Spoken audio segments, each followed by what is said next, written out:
رئيس الوفد العراقي في خليجي 25 ونائب رئيس الاتحاد العراقي لكرة القدم. قدمه المنتخب العماني. هنا الآن لحظات للتاريخ ستعيشها الكرة العراقية، أن تلعب على أرضك وأن تتوج بلقب كان حلما يراود العراقيون لسنوات وسنوات، وها هو يأتي الآن. نعم، أمامنا وفي لحظات مميزة للغاية في مباراة كبيرة وبطولة كبيرة قدمها العراق.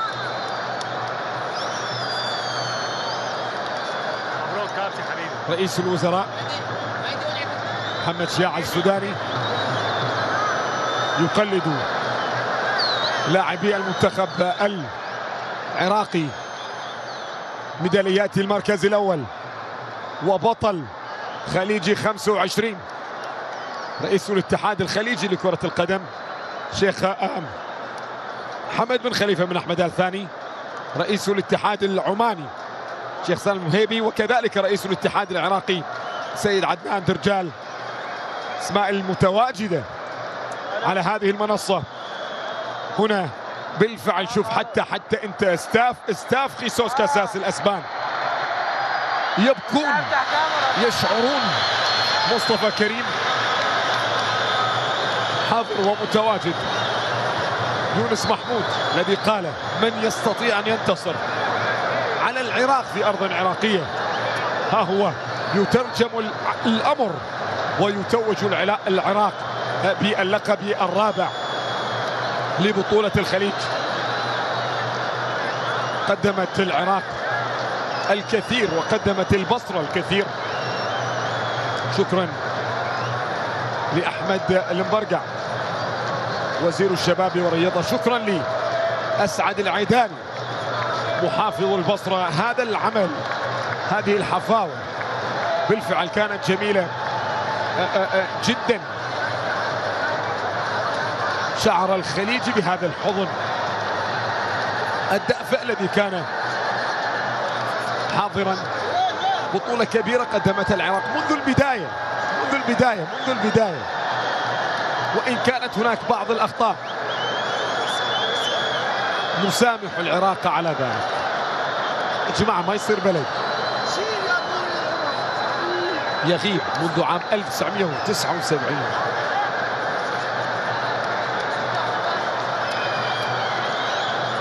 عن التنظيم ويبتعد لفترات طويلة وعانى الكثير.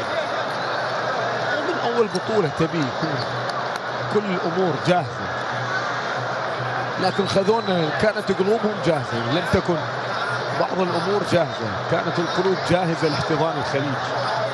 البصرة قدمت كل شيء في هذه النسخة.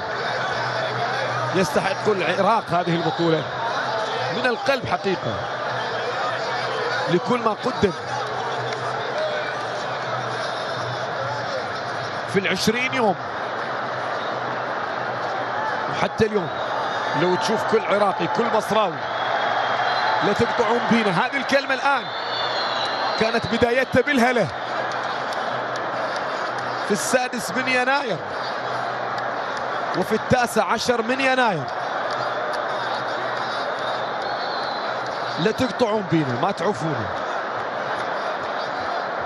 راجعين موجودين حاضرين، لكن يستحق بشكل كبير جدا العراق هذه الفرحة.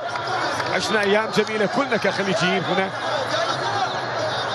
يروح يلف ويدور ويتواجد عند تمثال بدر شاكر السياب. هناك الشعر وفكر وأحباب. نمر ناخذ لأهلنا من سوق العشار، يقول لك طب واختار. تمشي تروح على كورنيش شط العرب، كل الوناسة والطرب. شارع الفراهيدي، ربا حب العراق. لك اسمع تناهيدي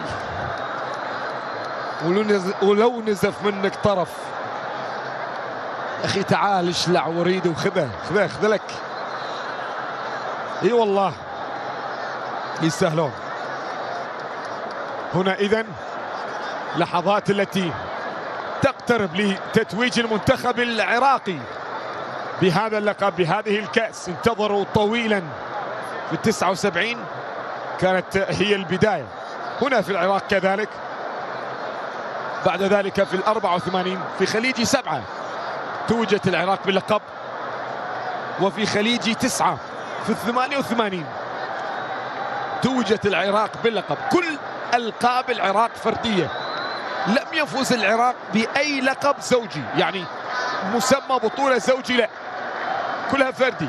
خليجي 5، خليجي 7، خليجي 9، وخليجي 25. الآن إذا جلال حسن هو عريس الليلة. جلال حسن هو عريس العراق. جلال حسن هو الذي سيزف في هذه الأمسية. مين عريس العراق؟ مين اللي راح يزف هنا؟ مين اللي راح يشيل الكاس؟ مين اللي بالفعل سيتوج العراق بهذا اللقب، سيرفع هذه الكاس؟ هذا عريس الليلة جلال حسن. إذن العراق بطلا لخليجي 25. يلا هدا يا جلال يا حسن. العراق بطلا لخليجي 25. مبروك، ألف مبروك يا عراق. يستحق العراق هذا اللقب، هذه البطولة، على ما فعل، على ما قدمه. بكل تأكيد أداء كبير، أداء رجولي. يأتي الآن هذا اللقب وهذه الفرحة. نعم هذه الفرحة في النهاية. أقول ودائما ما أقول: افرح يا عراق، افرح، افرح يا عراق، افرح. لكن هذه المرة افرح يا مبسوط، افرح، افرح يا مبسوط، افرح. وهنا أمجد عطوان صاحب الاطمئنان. شكرا للبصرة، شكرا للعراق، شكرا لكل شعبها على هذا الكرم وهذه الحفاوة. شكرا لكم وإلى اللقاء.